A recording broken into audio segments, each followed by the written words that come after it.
Do you think one day they're going to make a baby version of this podcast if they make it big enough? It'll just be us as little babies. We should do it. We should use AI. Yeah. Have baby Hagen. Aww. Little Hagen with little glasses. Wow, that'd be super cute. Yeah.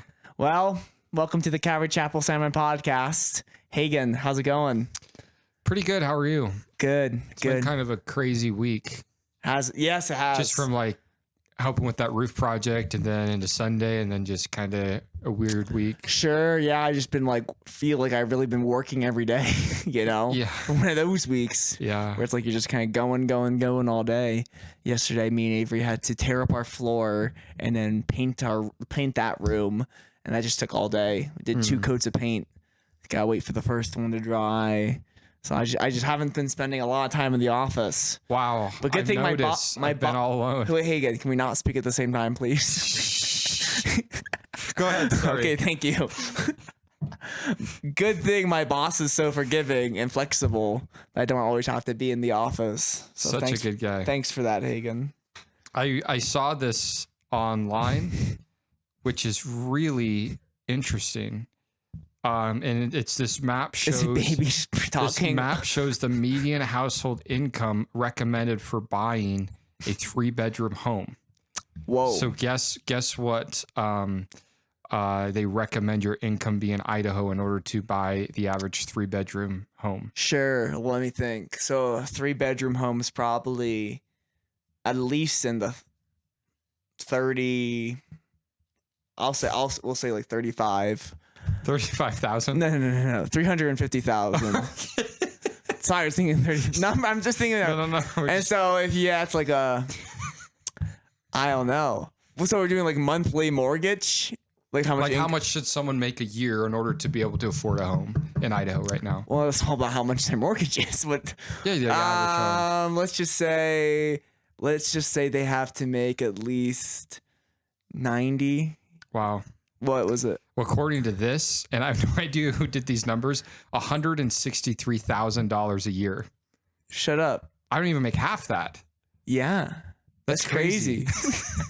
And you own a 3-bedroom home, don't you? That's right. Wow. But I didn't buy it in 2025. Wrong. This is to buy a home in 2025. Sure. Yeah, I guess the average 3-bedroom home that's like nicer, newer would probably be like 400,000. Yeah, there's 2 on my street that are right around there. And then for that, you would need at least not 3, on my street, honestly. You on need the street to get to my street. Yeah, you need $3,000 a month, $4,000 a month for your mortgage.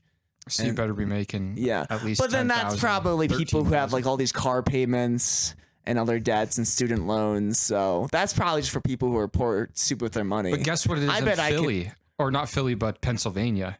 Higher, according to this, way lower, 85K, really? Almost half. Well, you should send that to my brother. My brother's all confused about how I was able to buy a house in Pennsylvania. Yeah, but he's living in Philadelphia, so hey, yeah, it's a little more expensive. Tyler, if you're watching this, I get it. Houses are expensive in Philadelphia. It's hard to live in the big city. It's easier to live out in the hills in the cowboy country. So yeah, that's right. That do you think the interest rates are going to go down, Hagen? That's what people are saying. I don't know. Yeah, that would suck if they did for you. Yeah, I got locked in, and what is it, 6.5? Was that what we got locked in at? Pumpkin, okay. Nice. 6.5. So that's not too bad, but not that good. Yeah. Hey. What was it like 2 years ago? 3% or something? I know. 5 years ago when I bought my house, it's 2.85. Is that your mortgage? Oh my goodness! Isn't that insane? 2.85. I should have bought 3 houses. I regret that. I regret only buying one. You silly goose. That's my only regret in life. Do you wish you had gotten like a bigger, nicer house? No, I just wish I would have bought. There was this little one over here by the hospital that I looked into buying. And I actually wish the church would have bought it. Well, I was going to buy it at first, and it was like $79,000. Yeah, for the house. Someone came in, put new flooring in it, remodeled a little bit, and now they're asking like $200,000 for it. Sure, it's insane. Of course, it's like any house that was under 100,000, we should have snatched up. But that's how life works. Hindsight's 2020. Yeah. Yep. Golly. Yeah, you got to be. What does Warren Buffett say?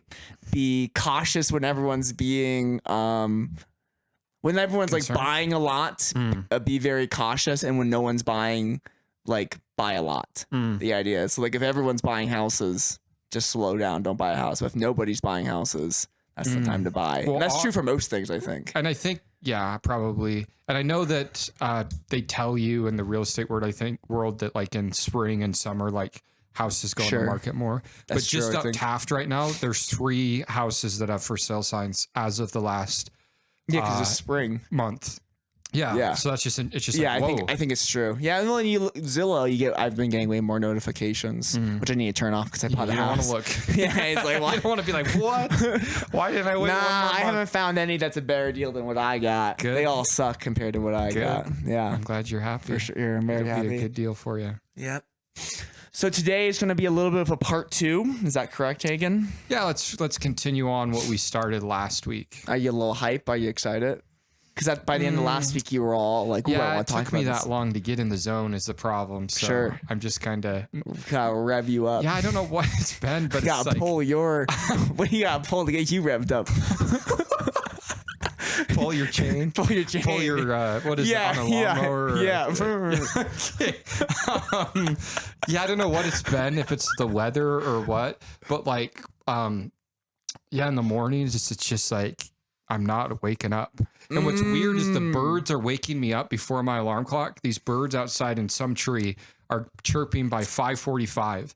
And I'll wake up and I'll look at my phone. I'll be like, oh, wow. And it's like this, it's just a little bright outside and it should be like really nice to wake up.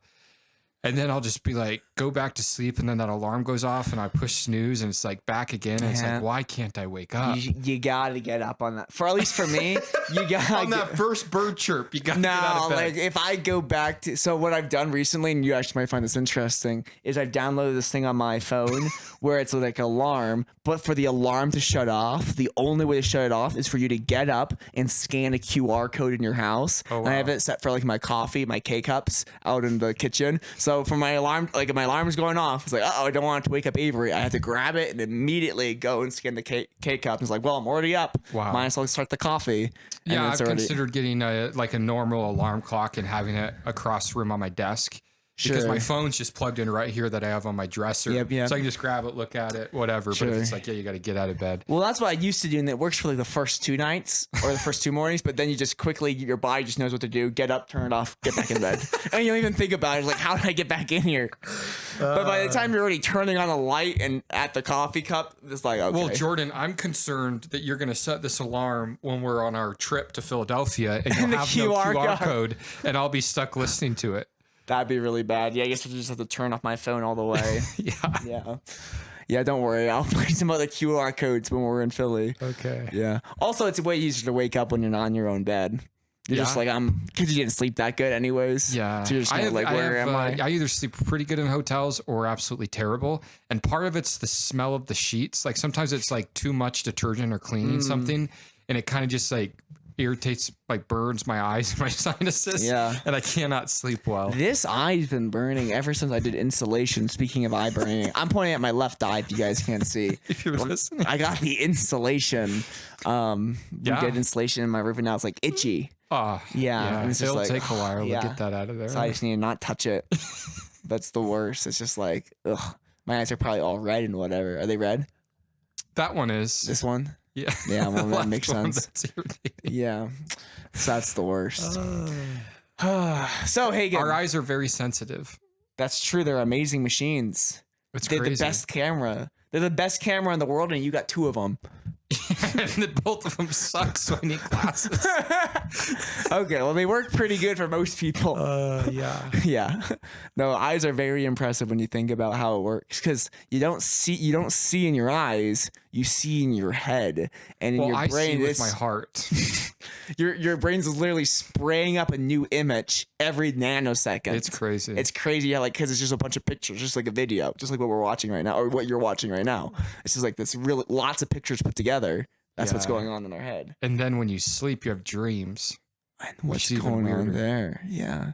I don't put too much stock in dreams. Dreams are just like the dumpster fire of the brain. It's like all the stuff that your brain didn't need, it just throws into the dumpster. Yeah. I think for the most time, unless you got like psychological problems.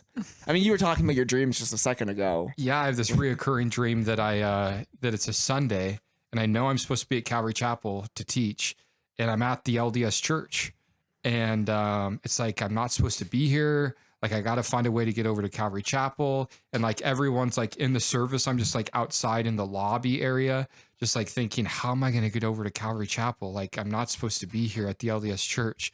And it's like, I didn't ask someone to fill in for me.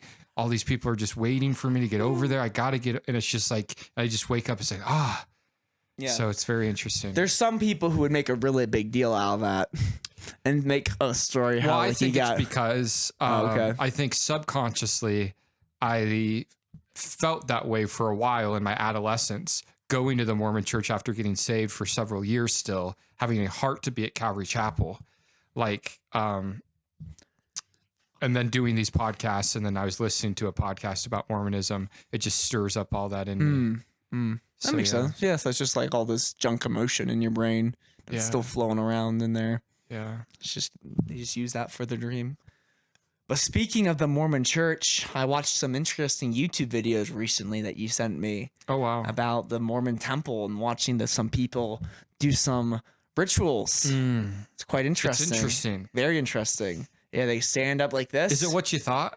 No, not at all. I didn't really know what to expect, but I did not expect that. And they're like standing in a circle and like this cushioned seat in them. Is that like an altar? An altar. Really? Yep. But they don't kill anything. No. We just kneel to pray on it or something? Yeah. Okay. I think so. Huh. And they stand up and they do their secret hand signal. Am I doing it right? It's probably close, yeah. Nice. It's kind of like the live long and prosper one from Star Trek. Sorry, I guess that was offensive. Or the high priest would do this. Yes, we believe. The Lord bless you and keep you. The Lord make his the face real shine high. upon you. I'm not the real high priest. I shouldn't say that either. I'm trying not to be offensive. The Aaronic priest, but like the one in the Bible would do that. Yeah. Yeah, but yeah, it's interesting. And then I watched the one with the video that they show you, and that was funny. But you've never seen that video live because you never went to the temple, right? Well, I only went to the temple to do baptisms for the dead once, and they don't show you that video when you're doing that. Yeah. So did you watch that and be like, oh, this is what I missed out on? I could have watched this live. Yeah, I was really bummed. Were you? No, I was like, I'm glad I've seen it now. Yeah. It's like, I know what's going on, man. Did you see the veil one?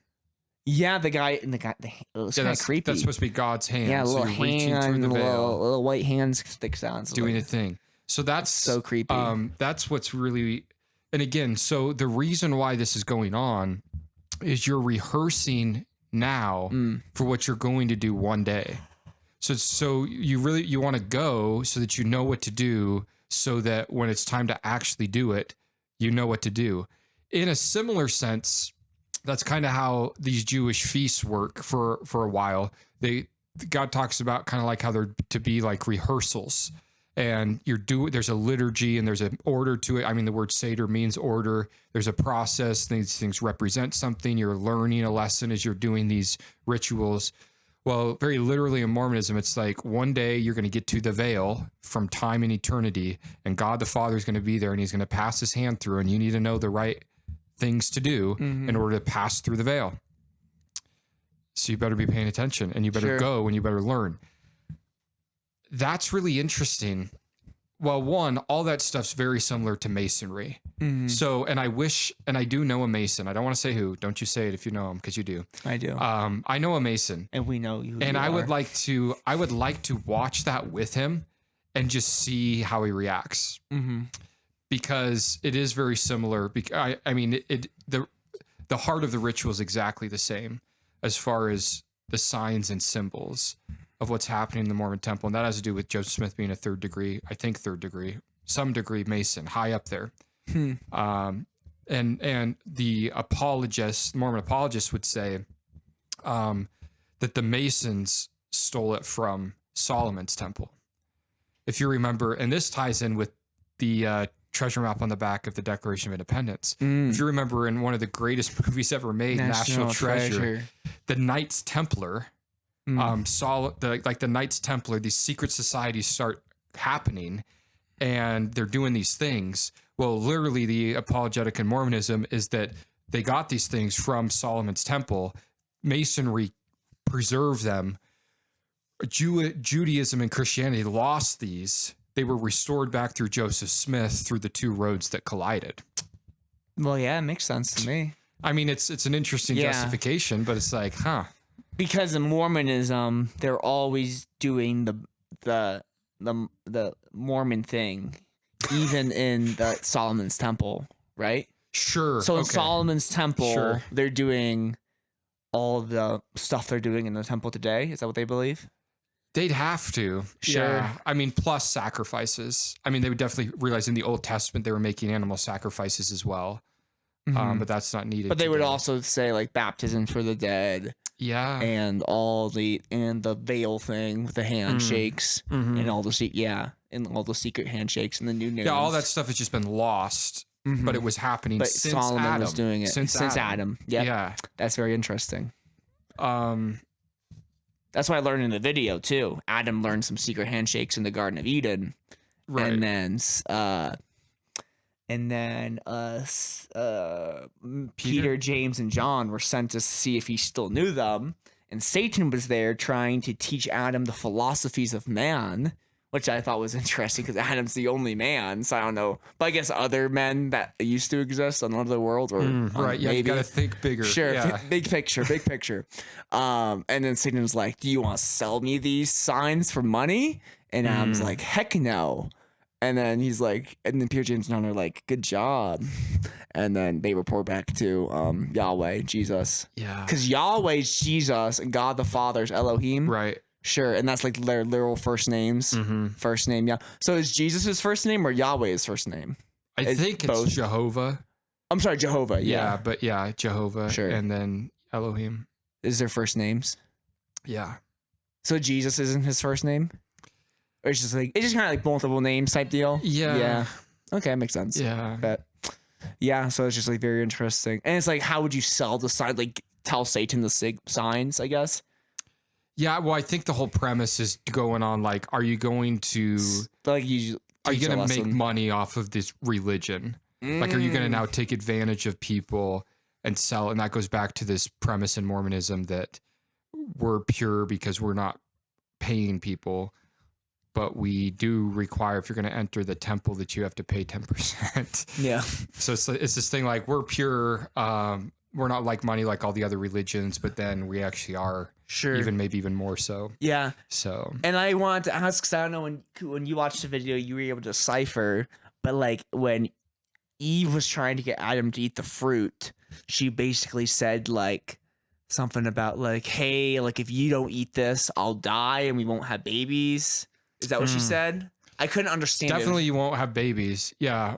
The reason why in LDS theology the fall is a good thing is because if we would have stayed in the Garden of Eden, we would be innocent. We wouldn't know how to procreate, and it would just be them there still for thousands of years. So the fall allowed procreation, multiplication.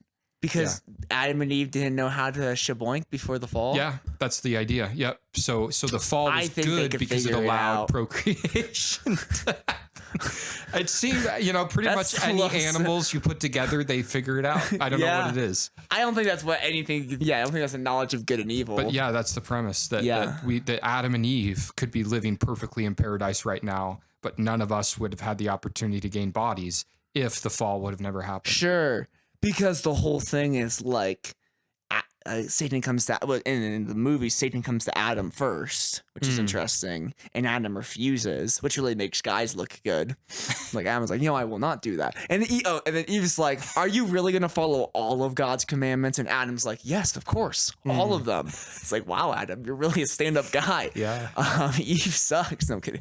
I lost my train of thought. Sorry. So he comes to Adam first. And then it's just so strange because it's like this is like you kind of have to eat the tree to have good stuff happen. You have to eat the fruit. I'm sorry, not the tree. Little Woody. You have to eat the fruit. You have to eat the fruit, but like it's like don't do it. But if you do it, that's a good thing because it's kind of like a good thing, but a bad thing. Yeah. So it's kind of awkward. I don't know. Like Satan's kind of like a nice guy for telling them to do it. Yeah. Yeah. Sure. It's kind of like, it was just the way you can go on YouTube and watch it, the video, Maybe we'll put the link somewhere. But it's just like very interesting how it's presented. Yeah. And I was in this podcast I was listening to the other night. They brought up something because there's this idea that's used in LDS theology that if as long as you're being obedient, as long as you're keeping the commandments, as long as you're doing what God did, the sense is almost like God's bound to do what he said. Okay. And you can see that in some Christian circles too. Like there's this idea of like binding God through making these oaths and these covenants and these ordinances, through like doing the proper things that he wants you to do. And this person was talking about, which I'd never quite made the connection, but it definitely makes sense, how because Joseph Smith was into this treasure seeking and this interesting spirituality, that actually exists in kind of the pagan world of like doing these enchantments or like binding deities, or like if you even just think about it, because there's this huge emphasis of having to do things the right way every time or else it doesn't count. So much so that if you go to an LDS ward, so every Sunday they take the sacrament in the Mormon church, bread, and for them they do water. So it's literally like Wonder Bread and then water. And the priests, meaning the 16 through 18-year-olds, bless the sacrament. The teachers, which are the 14 through 16-year-olds, get up and shut the doors of the sanctuary and chapel, not sanctuary, and kind of just stand there and kind of not guarding, but just kind of guarding. And if someone needs out or in, they let them in. And then the deacons, the 12 to 14-year-olds, pass the sacrament with the little trays. So the 12 the deacons are 12 to 14. Yeah, they're deacons. So you get the priesthood at 12 as a Mormon boy, and these are kind of the three progressions: deacon, teacher, priest. And then would it go elder, and then bishop? No, elder is next. The missionary. Yes. And then you, as a missionary, and then you're part of the elders' quorum once you return. So the group of elders in the church, which is every worthy male. An elder is an Aaronic priesthood title, but then over here you also have the Melchizedek priesthood. So you have the elders quorum and the Melchizedek quorum. And the elders group and Melchizedek group, generally these guys are the older guys, Melchizedek priesthood. These guys have the Aaronic priesthood. But you get the Melchizedek priesthood at 18 too, don't you? Correct. I believe that before you go on your mission, you receive the Melchizedek priesthood, which gives you just more power. Sure. Than the Aaronic is the idea. My point in all of that is I'm going to how they do the sacrament. And I think I talked about this once, but it was not on this section of podcast, I think. But in the Doctrine and Covenants, Joseph Smith writes exactly how you have to bless the sacrament. So there's this table to the side in every Mormon chapel where the bread is in the waters. It's covered in a white sheet. When it's time to bless the bread, you uncover it. Two priests are sitting behind the table up on the stand, up on the stage, if you will. Down below the table, there's this little thing that flips out with a little microphone down here in the table. Oh, really? Okay? So you kneel down here in the table. The microphone's right here of this little compartment you open up, and on the compartment is written the prayer. As you're blessing the sacrament, the bishop is over here with his scriptures, making sure you say every word right. If you miss one word, you have to restart. I've sat through sacrament meetings where these poor 16-year-old boys, dead silent in front of everyone, so nervous reading this thing, messes up like 5 times. And it's like, and you look over at the bishop and he either gives you a nod or he goes, you got to do it again. My point is, and that's the taste of it in Sunday culture of Mormonism, but then it's emphasized and maximized in the temple of having to do everything the right way every time or else it doesn't work. When you get baptized, normal baptism, you're 8 years old, you have 2 witnesses of your baptism that you get to choose. I think for me, it was my grandpa and his brother. They stand there at the baptismal font and they watch. What are they watching for? That nothing floats out of the water. If Avery was to get baptized and her hair floated up, she wasn't fully submerged, doesn't count. Have to do it again. Or even the dress or the robe floats up. They're there to be sure that everything gets covered. So there's this overemphasis on the ritual, and if the ritual isn't right, then you must do it again, because then God's not going to accept it, to like the micro level. And this person was suggesting on this podcast how that's very true with some like enchantings and paganism stuff, literally in the sense of, if you even just watch like Harry Potter, it's like, if you don't say the spell exactly right, it's not going to work. If you don't do the potion exactly correctly, it's not going to be the potion you want. Mm-hmm. It's the same like mindset of, you have to do it exactly, because in so doing it, you're binding God to do what he promised he was going to do. And all of that just flows to this pagan stuff. That's interesting. And I thought, wow. Huh. I haven't considered that. What happens if like, true. There's like not like, do they rotate through 16 to 18-year-olds for the priests? Like, who gets to bless the sacrament? Yeah. So like when I was there was maybe like 6 or 8 of us who were of that age. And it was like, this week you and your buddies assigned, and next week the other 2 are assigned. You've done it? Oh, all the time. Yeah. Oh, that's crazy. Yeah. I never knew. Oh God, the eternal Father, we ask thee in the name of thy Son, Jesus Christ, to bless and sanctify this bread to the souls of all those who partake of it. Amen. That part's true. And then it switches a little bit with the water and the bread, and it goes on. They witness unto thee, O God, the eternal Father, and and always remember him, as keep his commandments, which he has given him, that we may always have his spirit to be with us. Amen. Type of a deal. But yeah. Do they translate that into other languages for other cultures? Yes. It doesn't matter to them. It's just it doesn't have to be English. Yeah, okay. Yeah. I wasn't sure. That's what you're No, I was just curious, because that has to be exact. That's interesting. I wonder, in Harry Potter, can you say spells in different languages? Well, I think it's Latin. Oh, really? I think so. Expecto Patronum. What does that mean in Latin? You're dead. That's a Vada Kedavra. Wow, that's crazy. Huh. So the priests are the 16 to 18-year-olds. Right. That's interesting. And then, like, if you're just a normal adult, it's like, loser, you're no one. Because at that point, you're not a bishop or an elder, right? Right. I guess you'd be in the elders' quorum. Yeah.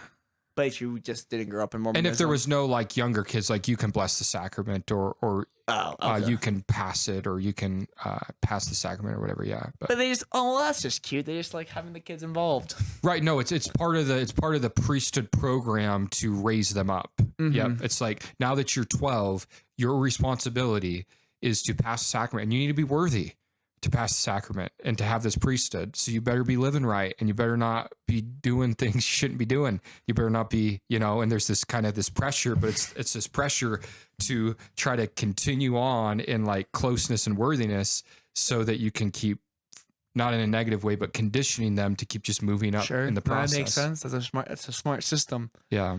They've thought these things through. Sure. Yeah, they're good at that. Yeah. Huh.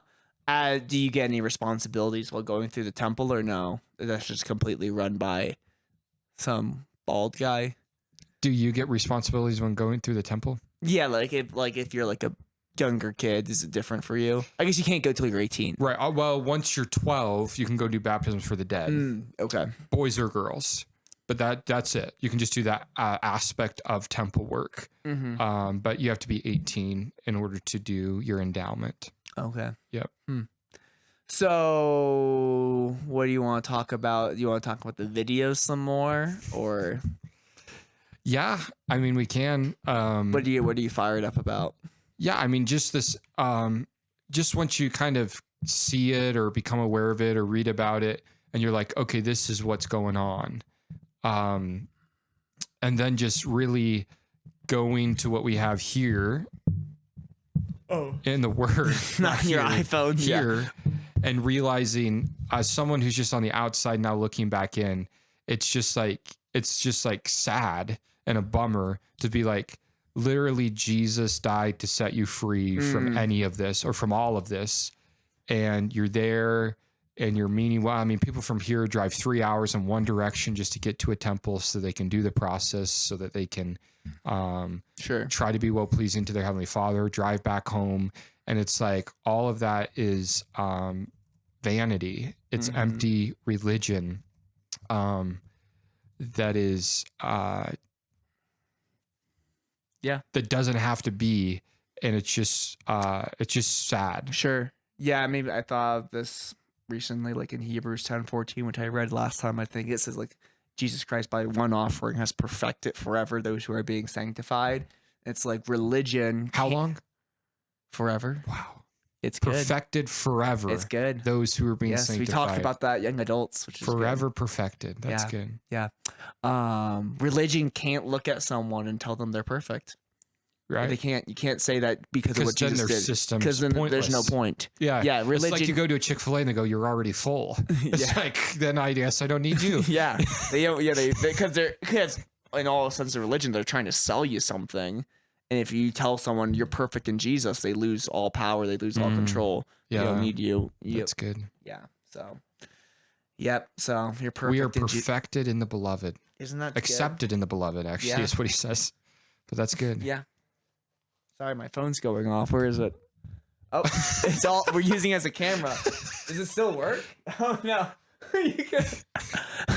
Avery's over here, and Avery could have switched to my camera, which is being used for my iPhone, and we popped up who was calling me, which would have been very funny, but she didn't do that. That would have been so. Where funny. is it? Oh yeah, yeah. But she could have like the entire screen could have just been who's calling me. Well, I'm guessing it's now who's calling me. So. Yes, it is. Now everyone's gonna be like, who was calling I love? Yeah. Yeah. Oh my! Oh, it just told me missed call on my watch. Glad you got your smartwatch. Yeah. Do you want to talk about the tree of the knowledge of good and evil some more, or do you want to keep on going through the temple? No, we can talk about that. No, what are you fired up about, Hagen? Well, I just want to. I just want people to realize that whether if it's temple ceremonies or dress codes in church or style of music or all of the stuff that we come up with as human beings that we think is necessary in order to approach God, none of it matters. Sure. And it can be easy to look on the LDS culture and give them a hard time. Give them a hard time and make fun. And we're having fun, I would argue. We're not making fun. We're laughing with you, not at you. But it's just like we can fall into the exact same trap in our own mind and heart when it comes to approaching God. And I could just imagine how just like if Jesus can be frustrated, how frustrating it would be for Jesus to just be like sure, why am I just not enough? Sure. And I thought of this recently with this whole idea, and this kind of connects with the whole idea of like tithing. It's like nowhere in the New Testament are we commanded to tithe. Like it's not an idea. You're told to give money if you want, if you have a willing heart. And even then, it's like not to like a church, it's to the poor. Like we're collecting money for the poor. If you want to give money to the poor, give us money to the poor. Now I'm not saying that you shouldn't give money to the church. Like that's good. It's good. You got a mortgage to pay. So. Yeah, that's true. Yeah, I'm trying to justify how I'm not going to be tithing for no, I'm kidding.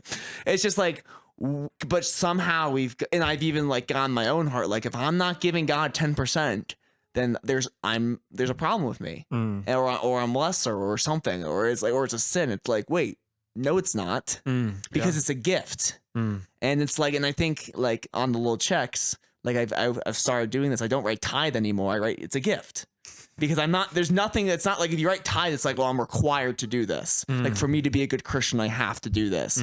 It's like, well, it's not like I'm doing this because God's not forcing me. You're not forcing me. No one's forcing me. I'm giving 10% because that's just what I want to give. And it could be 9% and I'd be fine. It could be 12% and I'd be fine. It could be 2% and I'd be fine because it's a gift. Yeah. And I got all fired up about that recently. Like there's nowhere, and 10% is a good number to give. It's fine. Sure. But like there's nowhere in the New Testament that says you have to give 10%. Yeah. And I think it's just a perfect example of just how people can be so legalistic sometimes. It's like, well, if you're not giving 10% and you're not giving 10% to a church, then you're in big trouble. It's like, well, no, if I want to give 10% to some other organization that I really believed in, that'd be fine. To the In and Out organization. I will. Sure. They help. And they spread the gospel. Sure. And it's true. It's like where your treasure is, there your heart will be also. Like that's true. Sure. Like it's good for us to give our money to God. Like all those things are still true.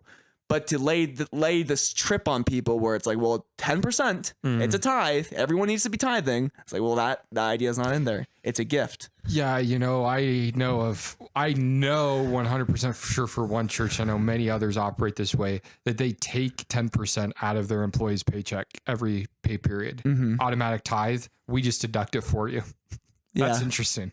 It's very interesting. It's like you work here, we're taking it out. Yeah.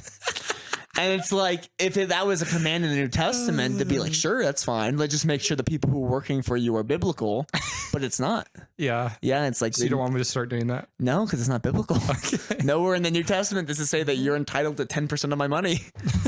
There you go. Yeah, it doesn't. Yes. And it's like, yeah. And I think it's you put in people's head that if you're not doing this, then you're in trouble.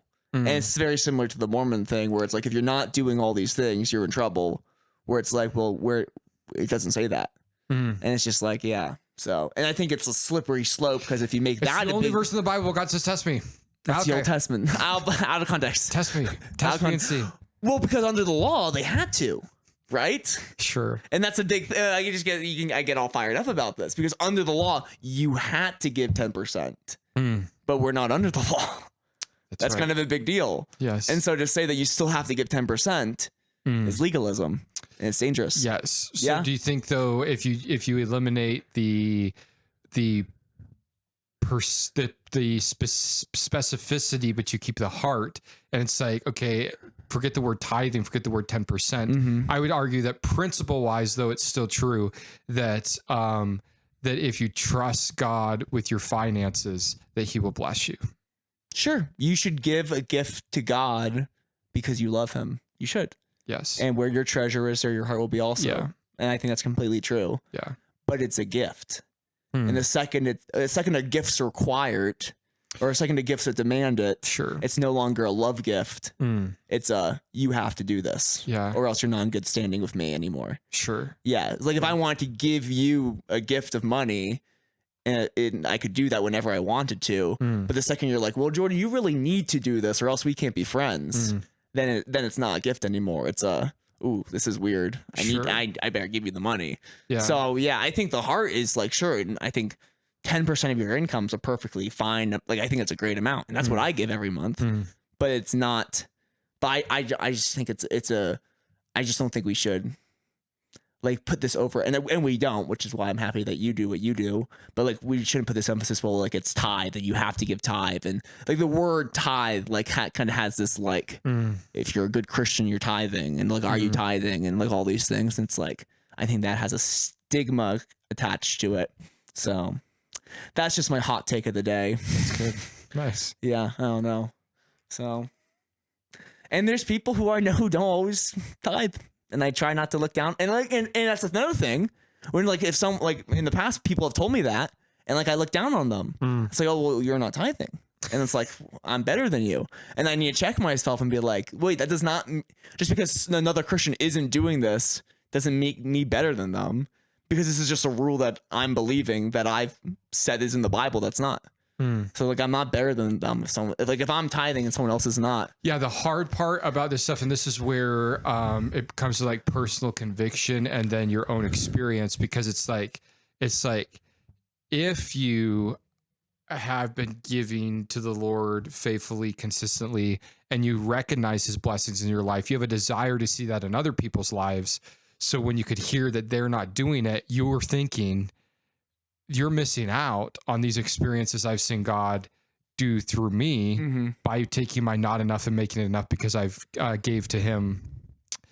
But again, you can't project your experience on others. That's the problem with it. Yeah. And I think it definitely is true. Like recently, like I feel very blessed financially, and there's a lot of reasons why I'm very blessed financially. And it's like, and I know that a big part of that is because I know that I've been like faithful with God with my money. And it's like, God, like, I know this is ultimately yours, and so I'm going to give you some of it, and I'm just going to trust you. And I know that those two ideas are connected. So yeah, and like that's true. Like if you trust God with your money, he's going to take care of you, and I think he'll bless you. That's true, but at the same time, it's also true that's like, yeah, but at the same time, it's like you don't want. It's not a rule. It's not a law. It's not pressure. And it's so quick, and we so quickly turn it into a rule. We so quickly turn into a law, and it's like, oh, I didn't tithe this month. God's going to be whatever. Or it's like, oh no, I didn't do it this month.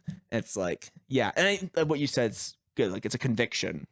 Like I purpose in my heart that I want to give God this amount of money, or I've even told God, I want to give you this amount of money. And if you do that, then sure, you should keep your promise to God, but it's still like a gift. So yeah, it's like if I've told you, Hagen, as a gift, I want to give you $10 a month. I should do that. I should keep my promise, but it's still a gift. It's like, yeah, for me to stop doing that would be wrong. Yeah. But it's because I made the promise, Hagen, until the day I die, I'm going to give you $10. Like if you've said that to God, then you should hold to that. Would you rather have 1 penny a day multiplied or $100,000 in a month? Wait, what? 1 penny times 1 penny? Yeah, like it doubles each day. Oh, double. Have you ever heard that? Like compound interest. It's like for how long? How long does it double? To 4 to I think a month. I forget what the numbers are, but it's like in the trillions, I bet. Yeah, at least millions. It's just like, yeah, and you're like, oh, I wouldn't just. And it's like, no, that's power so silly. Of compound interest. Well, the power. That's the real spiritual power that no one's talking about anymore. Yes, the power of compound interest. It's crazy. Compound interest is amazing. Yeah. Whew. Well, that's yeah. So I'm all settled down after that. But I've just. Do you feel better? That. Yeah, I feel like I'm glad I got that off my chest. Good. I'm glad I was able to talk about that. But yeah, what time is it? I can't tell. My battery's low. Do we got time? 5:11. 5:11. Yeah. Let's talk about the knowledge of good and evil. Okay. What do you think it is? Like, what do you think of this idea? In the Bible? Sure. Because I have this theory that not really a theory. You want to hear what I have, and then you can comment on it, or do you want to say something? Let me start. Sure. I think it was a very simple way for God to give Adam and Eve an opportunity to trust him. Sure. And they chose not to. Mm-hmm. Like that's the basic. What do I actually think the treat was? No, like what's this idea of like knowledge of good and evil? Like what does that mean? I think I agree with what you said. Well, I think that Satan was right in a sense. Sure. You eat it and you're going to be like God. And you're going to know good and evil. And your eyes are going to be open, and you're going to become maybe even way more aware than you wish you were of what's going on around you. Yeah. Yeah. No, I think that's true. There's this verse, and because when you hear people talk about Adam and Eve, they'll say it's like they were in like a stage of innocence. I've heard that term a lot, and I've always wondered, like, why would people say that? But there's this idea in Deuteronomy chapter 1, verse. It talks about like when they were about to go into the promised land, but then they didn't go into the promised land. They refused to go into the promised land. God's like, okay, you're just going to wander around for 40 years, but then your kids are going to get into the promised land. Deuteronomy chapter 1. Verse 39 says, moreover, your little ones and your children, Deuteronomy 1:39, who you say will be victims, who today have no knowledge of good and evil, they shall go in there to them, and I will give it, and they shall possess it. So God says, hey, if anyone's over the age of, I forget what the age was. There's like a certain age that if you were over the age, you would die in the wilderness. Maybe it was 18, something like that. I think it's 18. But the idea is like the kids, because they did not have this knowledge of good and evil, they'll get to possess it. And so like this idea of Adam and Eve, they didn't know morally what good and evil was. They only had the choice of either obeying God's command or not obeying God's command. And that's kind of how it is with kids. Like you can't, like a baby, a toddler doesn't understand morally why things are wrong or evil or good. They just have the command of their parents. And it's just a choice. Am I going to listen to mommy and daddy, or am I not going to listen to mommy and daddy? They don't understand why stealing is wrong. They don't understand why murder is wrong. They don't, that morality hasn't developed in them yet. And it doesn't develop until they're 8 years old, then they're ready to be baptized. Maybe 8, maybe a little bit. I think it's different for every kid. Yes. But the morality kind of develops. But when they're younger, it's just it's like you said, it's a game of trust. Like, do I trust mom and dad? Am I going to choose to obey them, or am I not going to? And I think for Adam and Eve, they didn't understand why it'd be wrong to eat the tree of the knowledge of good and evil. They just had God's word, and they could either choose to trust it or not trust it. And I like that. And I think it connects with kids.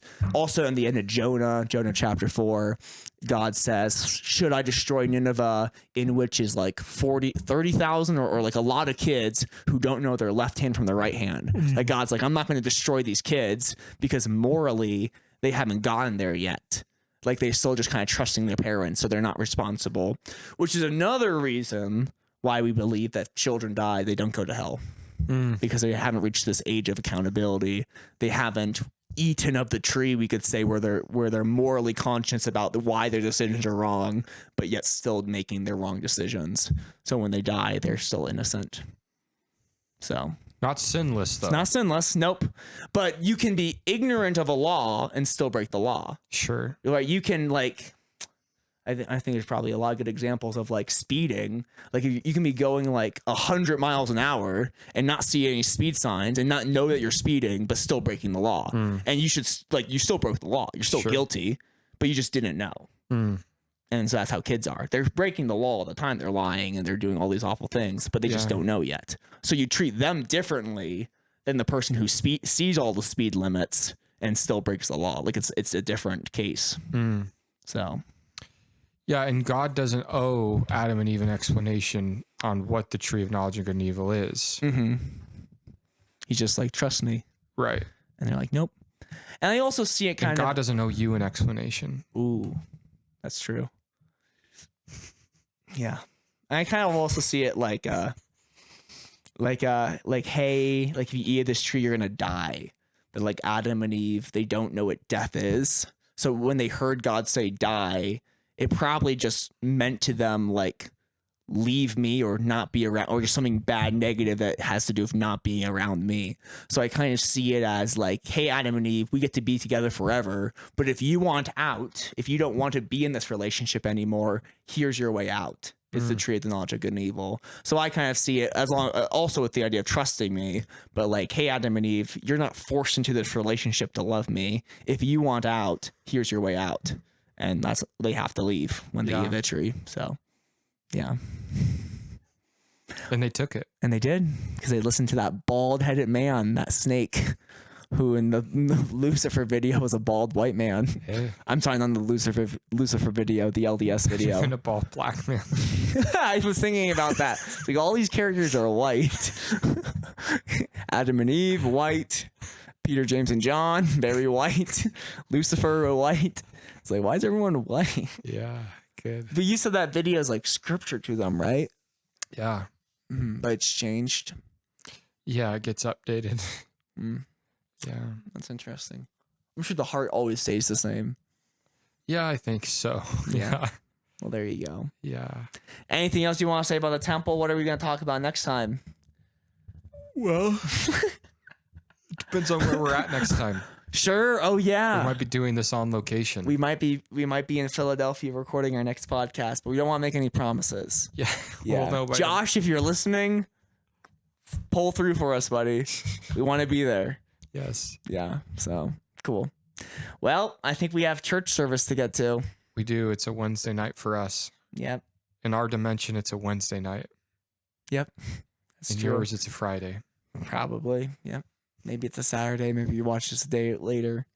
So that's cool. I listen to them on Saturday sometimes. Really? Yeah. Just this recent one. Someone asked me, when do these get uploaded? I said, I think midnight on Friday is how he sets them up. Like as soon as Friday starts? Is that true? Like 5 o'clock in the morning Friday. Okay. Yeah. Friday morning I have them up. Wow. Yeah. That's what I try to do. So yeah. Cool.